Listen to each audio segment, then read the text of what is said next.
In the summer heat of 1873, the French officer descended into madness. It began with a love triangle and ended with blood, ice, and a deadly vow to share the grave. Here is this article, published in the Chicago Daily Tribune on July 26, 1873. A crazy French lover.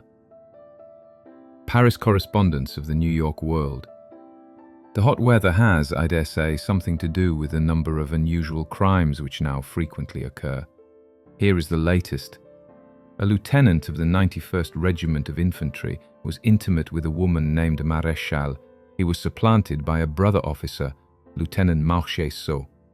The officers of the regiment thought discreditable circumstances attended this rupture, and Lieutenant Marcheseau was tabooed. He naturally smarted under this outlawry and felt the greatest resentment to his predecessor, to whom, rightly or wrongly, he attributed his having been put into Coventry. This resentment grew fiercer when he thought he discovered a renewal of intimacy between his predecessor and Mademoiselle Maréchal. 3 days since he quitted the camp at Saint-Germain, where he is garrisoned, came to Paris, bought a revolver, and went to Mademoiselle Maréchal's lodgings. He was in a state of excitement bordering upon frenzy. He said as he entered, "I must kill you, and afterward blow out my own brains." She tried to calm him, saying, "Let me leave Paris. I will go to see my little daughter who is at my mother's house in the country, and I will return in a week. You will then be less crazy, and I will remain with you."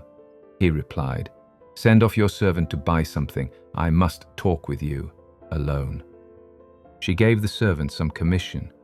When they were alone, he continued to talk wildly, saying, among other things, "Here is my photograph. I want you to have it put in the coffin with you after I shall have killed you." By dint of persuasion, she got him into bed and applied ice to his head. They went together to Saint-Germain by the 12:30 train. He rose at 6 a.m., embraced her, and went to drill. He returned at 8:30. She still slept. He took his revolver, aimed and fired at her, but he missed, and the ball lodged in the bolster. The report awakened her, and she was, as may easily be imagined, frightened almost to death. In reply to her question, he yelled, "Silence! I am killing you!"